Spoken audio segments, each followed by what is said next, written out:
ও বিবি আয়েশা এই নেকিটা নিয়ে আল্লাহর কাছে বলবো, আল্লাহ আমার উম্মতের যদি একটা বার নেকির পাল্লা হালকা হয়ে যায়, ওরা তো হাসরে ময়দানে ছেলে মেয়ে বিবি বাচ্চা কেউ কারো সাপোর্ট করবে না।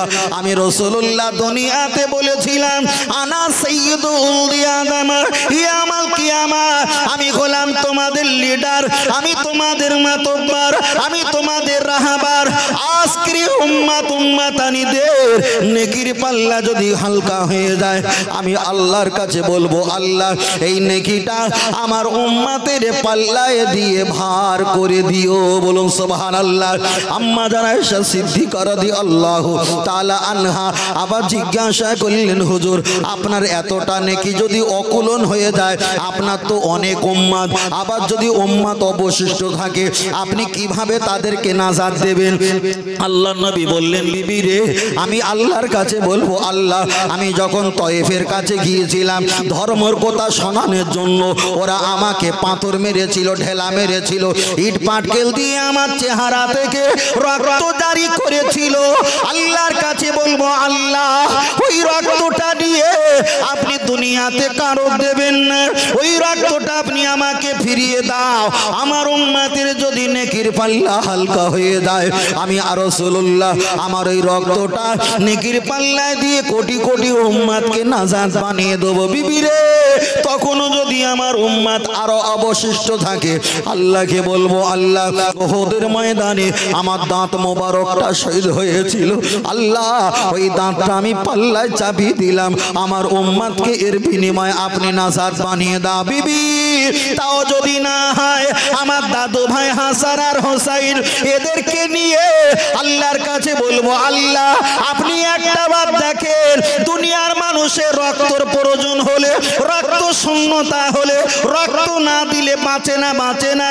ইসলাম একদিন রক্ত শূন্যতা হয়ে গিয়েছিল, তাই ইমাম হাসান আর হোসাইন রাদিয়াল্লাহু তাআলা আনহু এদের রক্তের বিনিময়ে ইসলাম তরু তাজা হয়েছিল। আল্লাহ আজকের ইমাম আর হাসান হোসাইন আমার দাদু ভাই নানু ভাইকে আমি আজকের নিয়ে হাজির হয়ে গেলাম, আল্লাহ এদেরকে পাল্লায় বসিয়ে দিলাম। এরা যতটা ওজন ভারী মর্যাদা, এই কারণে ওজনে আমার কোটি কোটি উম্মতের নেকির পাল্লাটা ভারী করে দিও।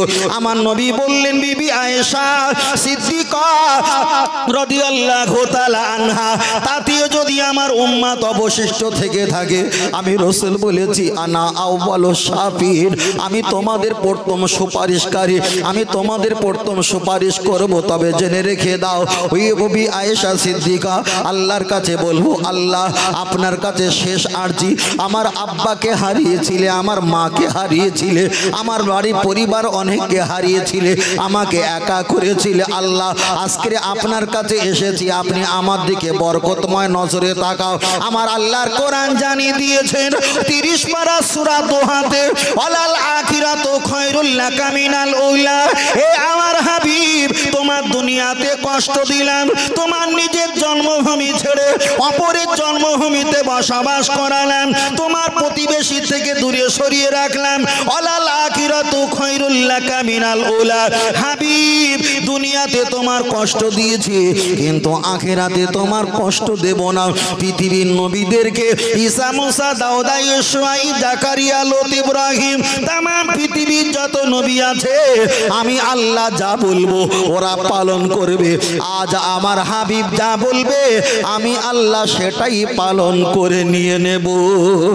আর একটু জোরে বলে সুবহানাল্লাহ। আমার আল্লাহকে বলবেন, আল্লাহ আমার উম্মত এখন জাহান্নামের টিকিটটা নিয়ে তারা চিল্লাচিল্লি করে, আল্লাহ আপনি এদেরকে একটু নাজাতের ব্যবস্থা করে দাও। আমার দয়ার নবী দৌড়ে গিয়ে মিজানের পাল্লা দড়িটা ঝুলে পড়ে বলবে, আল্লাহ আপনি বলেন নেকির পাল্লাটা হালকা না ভারী? আল্লাহ যখন রহমতের নজরে তাকিয়ে বলবে ভারী, আমার আল্লাহর নবী বলবে, আমার ফারেস্তা ও আল্লাহর ফেরেশতা নিয়ে চলো আমার গুনাহগার উম্মতকে নাজাত একবারে নিয়ে চলো। তাই আমি আপনার কাছে প্রথমে বলেছিলাম পৃথিবীর কোন হুজুর আপনার নাজাত দেবে না, একটু বলবে এই পথে চলো। পৃথিবীর কোন পীর সাহেব পীরজাদা আপনার নাজাত হাতে করে দেবে না, কোন বক্তা মুফতি ওয়াইজির আপনার নাজাত দেবে না। দুনিয়াতে আপনি 60 বছর যদি বাঁচেন, 30টা বছর চলে গেছে, বাকি আছে একদিন। এই একদিনে আপনার চিন্তা রাখতে হবে আমার গুনার ভাগ বেশি বেশি বেশি বেশি, আমার নেকির ভাগ কম। এমন কথা বলবে, এমন ভাবে চলবে, এমন ভাবে দুনিয়া জীবন যাপন করবে যার কারণে গুনাহটা আল্লাহ মাফ করে দেয় আর নেকিটা আল্লাহ বাড়িয়ে আমার নবীর সঙ্গে হাসরের ময়দানে আল্লাহ যেন নাজাত বানিয়ে দেয়। বলেন আল্লাহুম্মা আমিন। আর একটু জোরে বলেন আল্লাহুম্মা। বারবার করে বলছি, নাজাত পাওয়া শুধু নামাজ রোজা হজ যাকাত ভাই এগুলো বড় ইবাদত করা লাগবে, কিন্তু যারা শরিয়াতের বড় আলেম কোন আধ্যাত্মিক জগতের মানুষের কাছে গেলে 40 বছরে অজনসিয়াত বক্তব্য ফতোয়াগিরি 10 মিনিটে গিলে খাবে। কথাটা খেয়াল আছে? বাবা তুমি কি পেয়েছো? না কিছু পাইনি। বাবা দুনিয়াতেও পাওনি, পরকালেও পাবে না বলেই দেবে। বারবার করে বলছি, নিজের নাজাতের জন্য নিজেকে ভাবা লাগবে, পরের দিকে তাকিয়ে অপরকে গালাগালি দিয়ে নিজের কবর নিজে খোঁড়া বোকামো কাজ। আল্লাহ চালাও সে পথে যে পথে তোমার প্রিয়জন গেছে চলি। সকলে বলি আল্লাহুম্মা। আরেকটা সকলে বলি আল্লাহুম্মা। পিছন থেকে তাকবীর দেই, নারে তাকবীর। বড় ভাই আরেকটু জোরসে আওয়াজ উঠাও, নারে তাকবীর, নারে তাকবীর। আহলে সুন্নাত আল জামাত, আহলে সুন্নাত আল জামাত সিলসিলা হক ফুরফুরা শরীফ মদিনা মক্কা শরীফ প্রতি বছরের ন্যায় এবছরে বিশ্বনবী দিবস। নারে তাকবীর। একটু প্রাণ ভরে আওয়াজ দিয়ে একটু সকলে দরুদ শরীফ পড়ি বাবা। দরুদ শরীফ আল্লাহুম্মা। পড়েন জোরে পড়ো বাবা। ওয়া আলা আলি।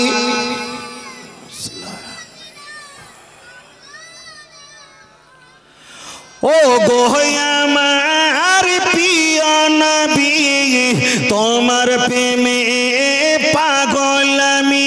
হায় জন্ম আমার বসিরহাটে রেখেছো আমায় পাগল করে।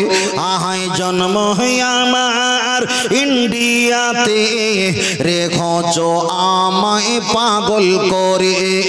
রসুল তোমায় ভালোবাসি মন হৃদয় উঝাড় করে।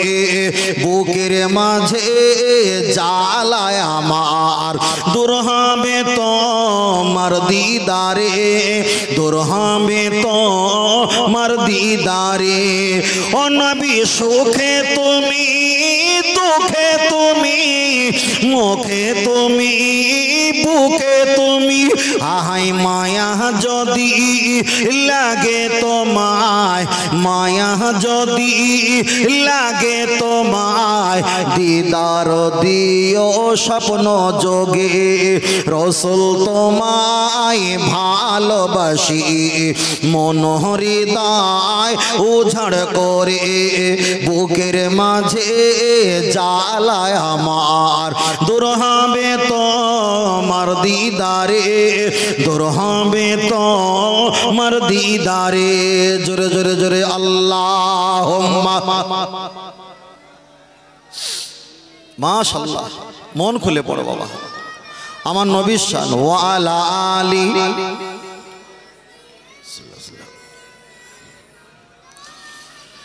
সাল্লাল্লাহু আলাইহি ওয়াসাল্লাম। আগামী কালকের একটা জলসা ছিলাম বাঁকুড়া জেলাতে। খণ্ডঘোষ নাম শুনেছেন ছেলেরা হয়তো? খণ্ডঘোষ শক্তিগড় হয়ে যেতে হয়। খণ্ডঘোষ মানে বর্ধমানের একেবারে লাস্ট আর বাঁকুড়া শুরু, বুঝলেন না? তা তা নসিহত করতে যাওয়ার আগে অনেক ফোনে হুমকি দামকি দিয়েছিল যে তুমি ওয়াজ করো আর না তো অবস্থা খারাপ করে দেবো, উল্টো পাল্টা কথা বললে। মানে আমরা যে পীর মাশায়েখের কথা বলি, নবীর প্রশংসার কথা বলি, এতকে নবীর প্রশংসার কথা বলছিলাম না, ওরা কিন্তু একটু রাগান্বিত হয়ে যায়। তা আমি ওয়াজ করেছিলাম, ওয়াজ করার শেষে আমি বলেছিলাম যে ছেলেটা আমাকে গালাগালি দিয়েছিল, বাবা সে কি এখানে আছো, তোমাকে কোনো সমস্যা করাবো না। কোনো আওয়াজ দেয়নি, কিন্তু ওর ভিতরে ছিল, যা খবর পেলাম। আসলে পৃথিবীতে যারা ভুল করে তাদেরকে ক্ষমা করে দেওয়া দরকার, তবে যারা অন্যায় করে তাদের ক্ষমা করা যাবে না। ভুল যারা করে তাদের ক্ষমা করা দরকার, যারা অন্যায় করে তাদের ক্ষমা করা যাবে না। এবার যদি ভুল আর অন্যায় একটা করে বলছি, সাপোজ পৃথিবীতে কোন কাফের যদি আপনাকে গালি দেয়, আপনি তার ক্ষমা করে দিতে পারেন, ক্ষমা হবে। কিন্তু মুসলমান নামীয় কোন লেবাসধারী মুনাফিক হয়ে যদি তোমাকে গালি দেয়, কোরআন বলেছেন ওয়ালা তুসাল্লি আলা আহাদিম মিনহুম মাতা আবাদা, ও মরে গেলেও হারাম করে খবরদার জানাজা পড়বি নি, তোর জন্য হারাম। কোরআন পরেই বলেছেন ওয়ালা তাকুম আলা কবরিহি, তবে ওই হারামখোর মুনাফিকের কবরের কাছে কখনো দাঁড়াবি না, তোমার জন্য হারাম।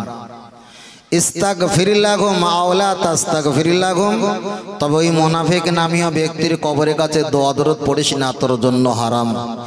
ইন তাস্তাগফির লাহুম ৭০ মাররাতান, তার জন্য যদি ৭০ বার হাত তুলে দোয়া চাও, ওই মুনাফিক নামীয় ব্যক্তির জন্য দোয়া করলে দোয়া কবুল হবে না। কথাটা বুঝতে পেরেছেন কি বলেছি? তাহলে কেউ যদি মুনাফিকি করে তার ক্ষমা হবে না, কেউ যদি ভুল করে ক্ষমা হয়ে যায়, বুঝলেন না? কিন্তু অন্যায় প্রশ্রয় দেওয়া যাবে না, কখনো দেওয়া যাবে না। আপনার বাড়িতে আপনার বিবি কাজকর্ম করতে গিয়ে মোবাইলটা পানিতে পড়ে গেছে, এখন 22,000 টাকার মোবাইলটা ক্ষতি হয়ে গেছে, এখানে পানিতে পড়ে যাওয়ার কারণে কোনো জোরচাপ করার সিস্টেম কোনো দরকার থাকে না, হয়ে গেছে। কিন্তু আপনার স্ত্রী যদি ইচ্ছা করে যদি রাগের কবজে যদি পানিতে নিক্ষেপ করে দেয়, তখন কি আপনি ছাড়বেন? তাহলে অন্যায় আলাদা আর ভুল আলাদা, অন্যায় আলাদা ভুল আলাদা। বারবার করে বলছি, কখনো বাতিলের কাছে, মুনাফিকের কাছে, কখনো দুওয়ালা জন্তুরের কাছে মাথা নত করবে না, তাদের কি হবে? দুনিয়াও যাবে, আখিরাতে যাবে। কখনো মাথা নত, একদম সিংহর মতো একা থাকো, তাই ভেড়ার মতো দলে দলে ঘরে কোনো লাভ হবে না। আল্লাহ আল্লাহ আল্লাহ। চলেন আমি আপনাকে বোঝাতে চাই, লক্ষ্য করে দেখা যায় প্রথম থেকে এই পর্যন্ত অনেক কথা বলেছিলাম, বিষয় একটা ছিল আমার নবীর প্রশংসা, আর তার ভিতরে আমাদের উদ্দেশ্য ছিল এমন কিছু কথা বলি, এমন কিছু কথা শুনি যার কারণে আমাদের নেকিটা বেড়ে যায়, গুনাহটা কমে যায়। ও আমার বাপজিরা, আমি আপনাকে বলছিলাম, তাহলে নবী সম্পর্কে বলতে বলতে অনেকটা লম্বা হয়ে গেছে। এবার আপনারা যারা এখানে আছেন, রাস্তায় চলতে চলতে আপনারা একটু তওবা শরীফ পাঠ করবেন। আস্তাগফিরুল্লাহ রাব্বি মিন কুল্লি যামবি ওয়া তুবু ইলাইহি লা হাওলা ওয়ালা কুওয়াতা ইল্লা বিল্লাহ। আপনি সারা দিনে অন্তত 100 বার 50 বার তওবা শরীফ পাঠ করবেন, তাহলে পাপের কাছ থেকে আপনি দূরে থাকতে পারবেন, আল্লাহ আপনার প্রতি রহমত দান করবে। তার গ্যাস বের হচ্ছে না, দেখো তারের গ্যাস বার হচ্ছে, তারের গ্যাস বার হচ্ছে হালকা হালকা, তার পড়া, তাই না? ওটা ভরছে না? হ্যাঁ একটু হচ্ছে, দেখো খেয়াল করে দেখো। ও আমার জওয়ান যুবকেরা, লক্ষ্য করে দেখা যায়, আগে চলে যাওয়া যায়, আপনি তওবা শরীফ পাঠ করবেন। আর হাদিসটা মিশকাত শরীফে এসেছে, ইমাম মিশকাত রাহমাতুল্লাহ আলাইহি তিনি বর্ণনা করেছেন, তোমরা সুবহানাল্লাহ সুবহানাল্লাহ পাঠ করবে। একবার যদি সুবহানাল্লাহ বলা যায়, কতটা সওয়াব পাওয়া যায়। আসসামা ওয়াল আরদা, একটা আসমান একটা জমির যতটা ডিফারেন্স, যতটা পার্থক্য, যতটা দূরত্ব, lakh lakh lakh million million billion billion trillion crore crore kilometre রাস্তা। ইমাম এশকাত রহমাতুল্লাহ তিনি হাদিস শরীফে বলেছেন, একবার যদি সুবহানাল্লাহ পাঠ করা হয় আমার আল্লাহ পাক খুশি হয়ে আসমান আর জমিন যতটা ফাঁকা জায়গা, এতটা ফাঁকা জায়গা সুবহানাল্লাহ বলার কারণে আল্লাহ নেকি দিয়ে ভরপুর করিয়ে দেয়। জোরে বলেন সুবহানাল্লাহ। ও আমার মুরব্বীরা, আমি বলছিলাম মারেফাতের কথা, আমি বলছিলাম আধ্যাত্মিকের কথা, আমি বলছিলাম তরিকতের কথা, আমি বলছিলাম পীর ওলিদের মহব্বত করার কথা, আমি বলছিলাম নবীকে দিদার পাবার কথা। এবার একটাবার আমি আপনাকে বলি, আপনারা যেখানে ঘুমাও স্বামী স্ত্রী, ওই জায়গায় আপনারা একটা সুন্দর কামরা বানিয়েছেন, এই জায়গায় স্বামী স্ত্রী ঘুমাও। আপনার বাড়িতে সাইকেল বাইক আছে ভালো ভালো ভালো, কিন্তু ঘুমানোর জন্য আপনি তাদেরকে রাখার জন্য সাইকেল আর বাইকের স্পেশাল একটা ঘর দিয়েছো। আপনার বাড়িতে ছাগল মুরগি হাঁস কিংবা গরু আছে, তাদেরকে সুন্দর বন্দোবস্ত রাখার জন্য আপনি একটা ঘর নির্মাণ করে দিয়েছো। অষ্টাকে ভালো করে লজিকটা খেয়াল করবে, আপনার বাচ্চা লেখাপড়া করে পরীক্ষা যাতে পাস করতে পারে তার জন্য স্পেশাল একটা ঘর কামরা বানিয়ে দিয়েছো। আপনার বাড়িতে ছাগল বকরির জন্য একটা কামরা বানিয়ে দিয়েছো, সাইকেল বাইক রাখার জন্য একটা কামরা বানিয়ে দিয়েছো, কাঠকুটো কোনো ভিজে যাবার ভয়তে সুন্দর একটা কামরা বানিয়ে দিয়েছো। তবে আল্লাহর বান্দা হিসাব করে দেখে দিয়েছো। আগের কোরআনের আয়াতটা আর একবার বলি, মান আরাফা নাফসাহু ফাকাদ আরাফা রাব্বাহু। আল্লাহর কোরআন বললেন, কোন ব্যক্তি যদি নিজেকে নিজে নিয়ে চিন্তা করে, ওই ব্যক্তি আমি আল্লাহ আমাকে চিনে নেয় আর দেরি হয় না। তাহলে সমাজে আপনার ছেলের জন্য লেখাপড়ার কামরা বানিয়েছো, কাঠ রাখার জন্য ছাগল বকরি দুম্বা মহিষ এইগুলো রাখার জন্য আপনি কামরা বানিয়েছো, সাইকেল ঘড়ি সাইকেল কিংবা বাইক রাখার জন্য আপনি কামরা বানিয়েছো। তবে চাচাজি তোমার এত বড় সমাজ সম্পত্তি আছে, তুমি কোনো একটা কামরা বানিয়েছো। আমি এশার নামাজ পড়লে মসজিদের মুয়াজ্জিন দেরি করলে মুয়াজ্জিন সমালোচনা করে, আমি বেশিক্ষণ মসজিদে নামাজ পড়ে সময় দিতে পারি না, জোহরে নামাজ পড়ে আবার খেতে আসতে হয় সময় দিতে পারি না, মাগরিবের নামাজ পড়ে বাজারে যেতে হয় সময় দিতে পারি না। চাচাজি আমি নাজাতের জন্য বলছি, বড় ভাই আমি নিজে নিজে নাজাত পাবেন সেই কথাটা বলছি। আপনার এতগুলো কামরা আছে, ওই কামরার ভিতরে পাশে একটা কামরা বানাও।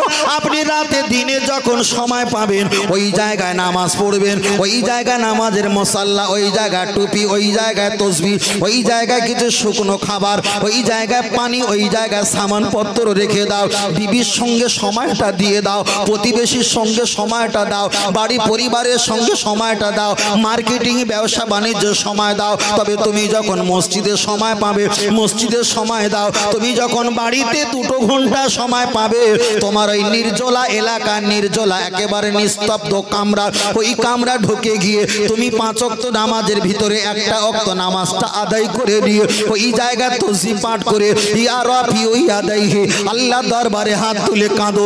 তোমার চোখ থেকে হয়তো কান্না আসবে না, দুনিয়াতে অনেক পাপ করেছি, চোখ থেকে আমার পানি জারি না হতে পারে, তুমি একটাবার মুখ বেঁকাও, কান্নার ভান করো। আল্লাহর কোরআন জানিয়ে দিয়েছে, সুম্মাস্তাগফিরনি গফারতু লাকা ওয়ালা উমালি, বান্দা তুমি গুনাহগার, আমার কাছে দোয়া চাইবে, চোখের পলক মালার পূর্বে আমি মাফ করে দেব। আমার এই গুনার কথাটা দুনিয়ার কোনো ইমামকে বলতে পারবো না, দুনিয়ার কোনো বক্তাকে বলতে পারবো না। জীবনে যা গুনাহ করেছিলাম সব কোটা স্মরণ করে করে আমি আল্লাহর কাছে বলবো, আল্লাহ সব জানে। আর গুনার কথা যখন বারবার স্মরণ করব আমার অন্তরটা খুলে যাবে, কান্নাটা বাইর হয়ে যাবে। আল্লাহর কাছে বলবো, আল্লাহ দুনিয়ার মানুষ মানুষের কাছে কিছু চাইতে গেলে একটা হাত লম্বা করে দেয়, তাকে ফকির সাইল ভিক্ষু কাঙাল বলা হয়। আল্লাহ দেখো আপনার দরবারে একটা নয় 2 করে হাত তুলেছি, আল্লাহ আপনি আমার গুনাহকে মাফ করে দাও। ওই কামরায় বসে বসে আল্লাহর কাছে কাঁদো। আপনার বৌমা ডিস্টার্ব করবে না, আপনার নাতি পোতা ডিস্টার্ব করবে না, আপনার বাড়ি পরিবার কেউ ডিস্টার্ব করবে না। তাহলে একদিকে নিজের জন্য ভেবেছি, অপরদিকে পরিবারের জন্য ভেবেছি। এই সিস্টেমে ইবাদত করে নিজে নিজে যদি একটা কামরা বানিয়ে আল্লাহর কাছে বারবার ইবাদত করতে পারি, 5 বছরের ভিতরে প্রমাণ হয়ে যাবে তোমার গুনাহ সংখ্যা কম আর নেকির সংখ্যা বেশি। জোরে বলেন, আর একটু জোরে হবে না? হবে না? হবে না? হবে তো। এই ফের বলছি, আল্লাহ শপথ করে এই সিস্টেমে ইবাদত করলে আল্লাহ শপথে 1 বার 2 বার 3 বার করে বলছি, 2 বছরের পরে আপনি নিজেই অন্তর থেকে বিশ্বাস করে বলবেন আমার গুনাহ সংখ্যা কম নাকি সংখ্যা। আর এই যেভাবে আমরা চলছি, এইভাবে যদি আমরা 50টা বছর চলি, বুক ফুঁকে বলতে পারবো না যে আমার গুনাহ সংখ্যা কম আর নাকি সংখ্যা বেশি। নাকি ভুল বলছি? আমি বলছি ভাই সম্পূর্ণ অন্য অ্যাঙ্গেলে, দুনিয়াবি কোনো সিস্টেমের সঙ্গে আমি বলছি না। আমি তরিকত মারেফাত আধ্যাত্মিক পীর জগতের লেভেলটা আমি আপনার কাছে একটু ওপেন করতে চাইছি। এই সিস্টেমে ইবাদত করে। শীতের সময় শ্বশুর আব্বা নামাজ পড়ছে, বারান্দার কাছে বৌমা এসে বলছে আব্বাজি নামাজ পড়ছেন? হ্যাঁ মা নামাজ পড়ছি। আব্বাজি নামাজ পড়েন, ভাত খুলি। খুলো। আব্বাজি নামাজ পড়ছে, বৌমা ভাত খুলেছে। নামাজ পড়তে সময় লাগে না ভাত খুলতে সময় লাগে? নামাজ পড়তে সময় লাগবে। বৌমা না ভাত খুলেছে, আমি যদি দেরি করে নামাজ পড়ি, আমার বড় ছেলে ঘুমিয়ে পড়েছে, বৌমাও কামড়া যাবে, কতক্ষণ বা দাঁড়িয়ে থাকবে, তাহলে আমার নামাজটা ছোট করতে হবে। তাহলে 1 হাত সেলাই করতে গিয়ে 5 হাত ছিঁড়ে যাচ্ছে কার? আমার যাচ্ছে না বৌমা যাচ্ছে? আমার যাচ্ছে। এইরকম তো 40 বছর কাটিয়েছি, এখন লাভটা কি হচ্ছে? মশলার কিতাব এসেছে, আগে পায়খানা যদি লাগে পায়খানা করে নাও, তারপরে ইবাদতে দাঁড়িয়ে যাও। খোদা যদি লাগে আগে খেয়ে নাও, তারপরে নামাজে দাঁড়িয়ে যাও। আমি নামাজে যাব আর বৌমা ভাত খুলে কই গো আব্বাজি আব্বাজি খেয়ে নাও, আমি তসবি পাঠ করব, নাতি বাইক স্টার্টে পিকআপ দেবে, কই দাদুর নামাজ পড়া হয়েছে বাজারে যাব। টোটাল এই চিটিংবাজি, এই টোটাল এই ধাপ্পাবাজি বন্ধ করতে হবে। আমি যখন নামাজ পড়ব, এই নামাজটাই আল্লাহ দিদার হবে, এটাই আল্লাহ পাকের মিরাজ হবে। এই নামাজের কথা আলেমরাই বলে, কিন্তু আমরা যে নামাজের কথা বলছি এটা শুধু মসজিদে শরীর নাড়া দেওয়ার কথা নামাজ। ভাই এ নামাজ আমার দাদুও পড়েছিল, দাদু পড়ে পাপের কাছ থেকে মুক্তি পাইনি। কথা বুঝতে পেরেছেন? এই নামাজটা আমার দাদুও পড়েছিল, পড়ার পরেও পাপের কাছ থেকে মুক্তি পাইনি। তার কারণটা কি? এই ইবাদতটা আল্লাহর কাছে খুব একটা যাচ্ছে না। আমি বারবার করে বলছি, আপনি এই সিস্টেমে নামাজ পড়েন, আপনার খাওয়া দাওয়া যা হবে বাড়িতে এলান করে দেন। আমার নামাজ পড়ার সময় যদি খাবার প্রয়োজন হয়, ভাত খুলে রাখতে পারেন, ঢাকা দিয়ে রাখবে, নইলে নামাজ পড়া হয়ে গেলে আওয়াজ দেবো, আমাকে ভাত খুলে দেবেন। তবে আমি নামাজ পড়বো আমার নিজের স্বাধীনতায়। 10 মিনিট চাইলে 10 মিনিট, ব্যস্ততা থাকলে 10 মিনিট, ব্যস্ততা না থাকলে 20 মিনিট, 20 মিনিট, আধা ঘন্টা কাটাতে পারি। কেন? আমার স্রষ্টার কাছে আমার অনেক কিছু বলার থাকে, ঠিক না বেঠিক? আমার কথা কি রাগ করছে বাবু? পিছনে যারা আছেন রাগ করছেন নাকি? আল্লাহ কবুল করেন, বলুন আমিন। তাকবীর দেই, নারায়ে তাকবীর। আর একটু সকলে বলি নারায়ে তাকবীর। আমি কি অসামাজিক কোনো কথা বলছি বড় ভাই? না, আমি বলছি আমি কারোর এগনেস্টে, কারোর বিপক্ষে, কাউকে জিন্দাবাদ, কাউকে উপরে কাউকে নিচে নামাইনি। শুধু বোঝাতে চেয়েছি আমাদের গুনার ভাগটা বেশি, নেকির ভাগটা কম। চিন্তা করেন আল্লাহ। চলেন আমি আপনাকে বোঝাতে যাই। বলছিলাম নামাজ সম্পর্কে, দন্তন নয় আকার, ময় আকার, বুর্গিজ নামাজ। দন্তন নয়তে নমিম আকারেতে আমার, ময়তে মাতাকে আকারেতে আল্লাহর, বুর্গিজতে জন্য নত করিব আমার মাতা আল্লাহর জন্য।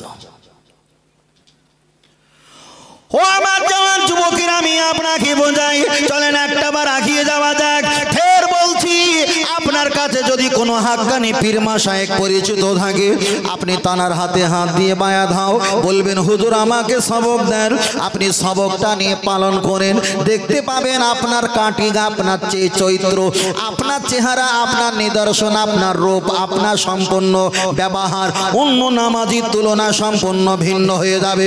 বারবার একটাই কথা বলছি বাবা, আপনি নামাজ পড়বেন, নামাজ পড়বেন। এবার একটা বার বলবো, জীবনে হয়তো বলি বলিনি, কোনো সময় বলিনি, টোটাল ইন্টারনেটে আমি বলিনি, তবু একটু ছোট করে বলতে হয়। টোটাল নামাজ পড়তে গেলে নামাজটা হয় কি দিয়ে? হাদিস দিয়ে না কোরআন দিয়ে? আহা, পিছন থেকে আওয়াজ আসেনি, একটু জোরে বলতে হবে। নামাজ পড়তে গেলে হাদিস দিয়ে পড়তে হয় না কোরআন দিয়ে পড়তে হয়? আর একটু জোরে বলেন, কোরআন দিয়ে। এবার আমি আপনার কাছে যদি বলি, আপনি বলবেন ভাই তুমি কেমন বলছো? আগে বলেছিলাম 40 বছরের শরিয়াতের আলেম, মারেফাতের আলেম 10 মিনিটে গিলে ফেলবে বলেছিলাম। আপনি নিয়াত করেছেন, এবার বলেন নিয়তটা হাদিস না কোরআন? হাদিস। একজন আঙুল গোনেন, আপনি নিয়াত করেছেন নিয়তটা হাদিস না কোরআন? হাদিস। সানা পড়েছেন সুবহানাক আল্লাহুম্মা, হাদিস না কোরআন? হাদিস। আপনি পড়েছেন আউযু বিল্লাহি মিনাশ শাইতানির রাজিম, এটা হাদিস না কোরআন? কেউ বলেছে কোরআনে এসেছে, আবার কেউ বলেছে হাদিসে। অধিকাংশ মত হলো এটা হাদিস। আপনি না না আউযু বিল্লাহি মিনাশ শাইতানির রাজিম, এটাই হলো পুরোপুরি হাদিস। এবার বলেন বিসমিল্লাহির রহমানির রহিম, কোরআনের ভিতরে এইটা ঢুকে আছে। কেউ বলেছেন এটা কোরআন, কেউ বলেছে হাদিস। অধিকাংশ মত হলো এটা হাদিস। তাহলে আপনি নিয়ত করেছেন হাদিস, নিয়ত করে হাদিস, সানা পড়েছেন হাদিস, আউযুবিল্লাহ বলেছেন হাদিস, বিসমিল্লাহ বলেছেন হাদিস। এবার আপনি কি বলবেন? আলহামদুলিল্লাহি রাব্বিল আলামিন, এটা হলো কোরআন। অন্য সূরা যাবে, বিসমিল্লাহ বলে অন্য সূরা যেতে হয়, সেটা হলো হাদিস। আপনি একটা সূরা পড়লেন, ওটা হলো কোরআন। এবার আপনি আল্লাহু আকবার বললেন, এটা হলো হাদিস। আপনি রুকুতে চলে গেলেন, এটা হলো সিজদায়, রুকুতে গিয়ে তাসবিহ পাঠ করলেন, সুবহান রাব্বিয়াল আযীম, সুবহান রাব্বিয়াল আযীম, এটা হলো হাদিস। আপনি সামি আল্লাহ বললেন, এটা হলো হাদিস। রব্বানা লাকাল হামদ বললেন, এটা হলো হাদিস। আপনি দেখা যায় আল্লাহু আকবার বললেন, এটা হলো হাদিস। আপনি আবার সিজদা গিয়ে সুবহানা রাব্বিয়াল আলা বললেন, এটা হলো হাদিস। আবার উঠে সিজদা যাবার আগে হামদান কাসিরান তাইয়িবাম কোন একটা দোয়া পড়লেন, এটা হলো হাদিস। আপনি আবার তাশাহুদ বললেন, এটা হলো হাদিস। আপনি দরুদ শরীফ পাঠ করলেন, এটা হলো হাদিস। আপনি দোয়া পাঠ করলেন, দোয়া মাসুরা, এটা হলো হাদিস। আপনি সালাম ফিরালেন, এটা হলো হাদিস। আপনি যখন দোয়া পড়ছেন আল্লাহুম্মা আমিন, এটা কোরআনে নেই, এটাই হলো হাদিস। এবার বলেন নামাজ পড়তে গেলে বেশি হাদিস লাগে না কোরআন লাগে? ভাই মাথা খারাপ হয়ে যাবে। আগের কথা খেয়াল আছে? 40 বছরের বক্তব্য, কোন শরিয়াত মারেফাতের আলেমের কাছে গেলে টিপে এক ঢোকে গিলে নেবে বলেছিলাম না? এক ঢোকে তো 40 বছরের বক্তব্য গিলে নেবে, তোর বাহাদুরি বন্ধ হয়ে যাবে। কেন? যারা শরিয়াতের আলেম, যারা মারেফাতের আলেম, শরিয়াতটা হলো 1 আনা আর মারেফাতটা হলো কোটি লক্ষ আনা। বলুন সুবহানাল্লাহ। ফের বলছি, তাহলে নামাজ পড়তে গেলে বেশি কি লাগে? কোরআন লাগে না হাদিস লাগে? হাদিস লাগে। এবার কেউ যদি বলে কোরআন ছাড়া নামাজ হবে না, কথাটা ঠিক, হাদিস ছাড়াও নামাজ হবে। তাশাহুদ পড়তে হবে, তাশাহুদ পড়া ওয়াজিব তো। তাশাহুদ পড়তে হবে, তাশাহুদ না পড়লে नहीं हो सकता। শুধু नहीं नहीं सिर्फ नहीं नहीं कभी नहीं हो सकता, কখনো হতে পারে না। ফের এবার বলছি, তাহলে নামাজে 1 আনা কোরআনের আয়াত আর হলো মানে 2 আনা কোরআনের আয়াত আর বাদ বাকি 8 আনা হলো হাদিসের। তাহলে এখানে প্রমাণ হয়ে গেল নামাজ পড়তে গেলে কোরআনের অপেক্ষায় হাদিসের ব্যবহার বেশি। এবার বলছি, ওয়াজ মাহফিলে যদি নামাজ সবচাইতে বড় ইবাদত হয়, আফদালুল ইবাদাত ইবাদাতি সালাত, তাহলে নামাজ যদি কোরআনের চাইতে হাদিসের বেশি যদি তেলাওয়াত হয়, এবার ওয়াজে হাদিস বেশি তেলাওয়াত করা ভালো না কোরআন বেশি তেলাওয়াত করা ভালো?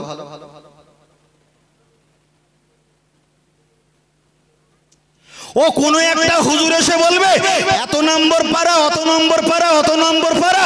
আমি আপনার কাছে একটা কথা বলি, টোটাল পারাটা ওর কাছ থেকে একটু সরে দাঁড়িয়ে যাবে। নবী দুনিয়াতে এসেছিলেন তখন কিন্তু কোরআন নাজিল হয়নি।